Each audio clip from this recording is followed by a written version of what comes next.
night may appear paradoxically as a way to return to living. It pares life down to its essentials and helps you get a new start.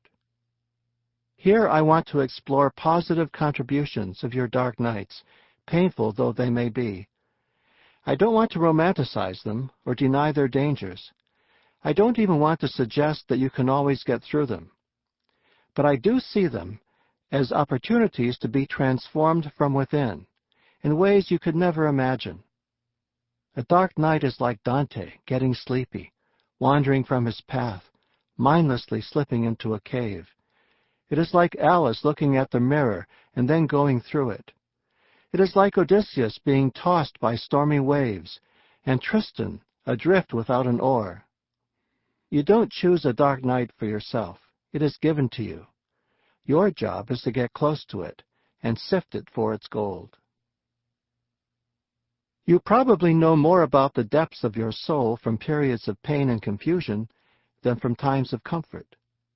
Darkness and turmoil stimulate the imagination in a certain way. They allow you to see things you might ordinarily overlook. You become sensitive to a different spectrum of emotion and meaning. You perceive the ultraviolet extremes of your feelings and thoughts, and you learn things you wouldn't notice in times of normalcy and brightness. A dark night of the soul is not extraordinary or rare. It is a natural part of life, and you can gain as much from it as you can from times of normalcy. Just look around at your friends and acquaintances. One is going through a divorce. Another's mother is seriously ill. A young child has been hurt in an accident. Another can't get a job. Several are depressed and acting strangely. This is today's list in my own life, and it doesn't even include the threat of war and the fear of terrorism. Each of these involves both suffering and discovery. If you give all your effort to getting rid of your dark night, you may not learn its lessons or go through the important changes it can make for you.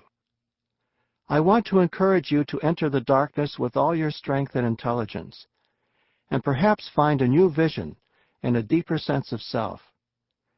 Even if the source is external, a crime, rape, an abortion, being cheated, business pressure, being held captive, or the threat of terrorism, you can still discover new resources in yourself and a new outlook on life.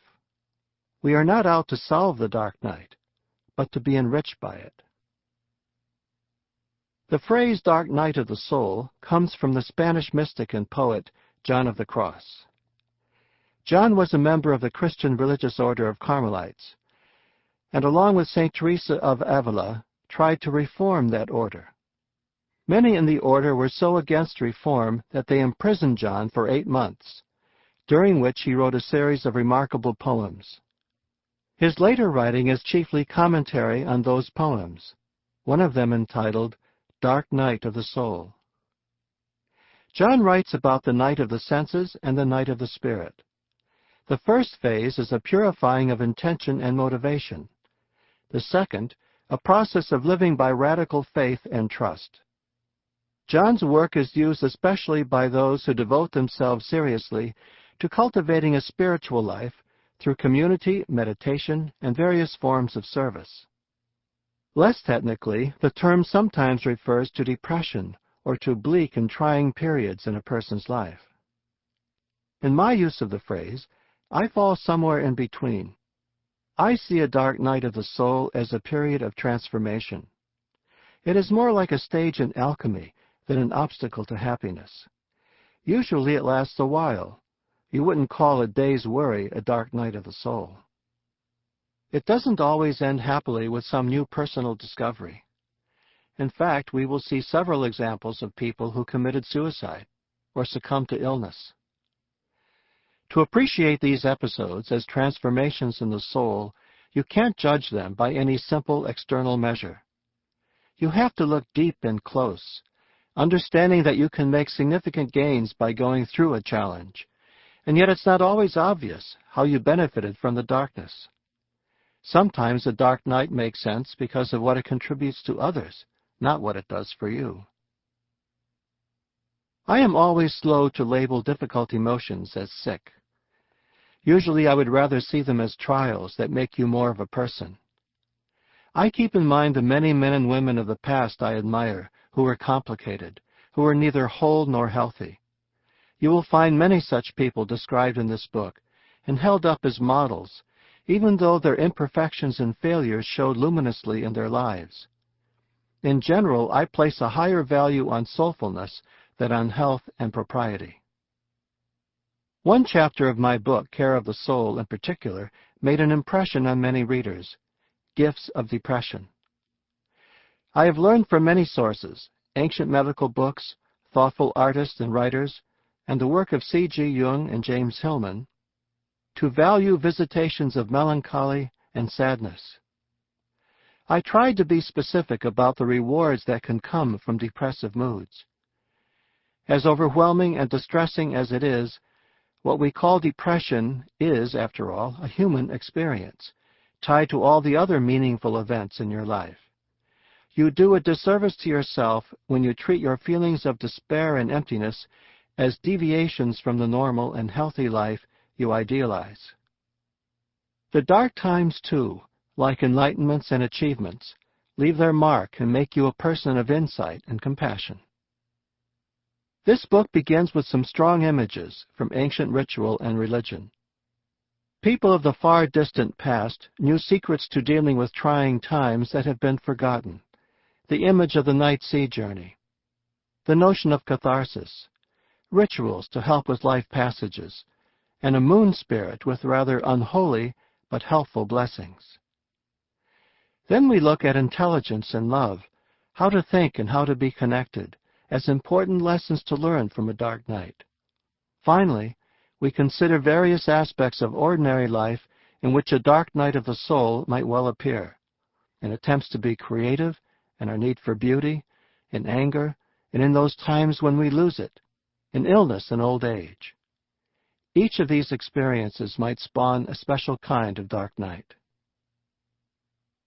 Emily Dickinson said that her penchant for solitude was like the minor key in music, a refreshing alternative to the brighter major key. Now think of your dark nights. Could they be as useful and even as beautiful as the bright periods? Could they be moods and events in a minor key? Today, books are written explaining how Dickinson was neurotic. But she didn't think of herself as mentally ill, though she was certainly eccentric. In a similar way, I want to consider our dark nights as out of the ordinary, but not sick. The dark night of the soul provides a rest from the hyperactivity of the good times and the strenuous attempts to understand yourself and to get it all right. During the dark night, there is no choice but to surrender control, give in to unknowing, and stop and listen to whatever signals of wisdom might come along. It's a time of enforced retreat, and perhaps unwilling withdrawal. The dark night is more than a learning experience. It's a profound initiation into a realm that nothing in the culture, so preoccupied with external concerns and material success, prepares you for. When people approve only of major tonalities, they become simplistic, not only in their thinking, but in their very being. Today, many of the conflicts that threaten the peace, both at home and around the world, stem from raw, naive, and unintelligent prejudices and reactions. Passions routinely break out in violence. It takes a complex view of yourself and your fellow human beings to hold back on hatreds and fears. A mature person is complicated and has complex ideas and values. The minor tonality of a dark night adds a significant and valuable complexity to your personality and way of life. Some people speak of their dark night of the soul as though it were a challenge to be dealt with quickly and overcome. "Oh, I've been through my dark night," they say, "but now it's over." To some, what they think is a dark night may be only a taste of the soul's real darkness, especially if it is relatively quick and easy, and especially if the person experiencing it feels cocky for having gone through it successfully and quickly.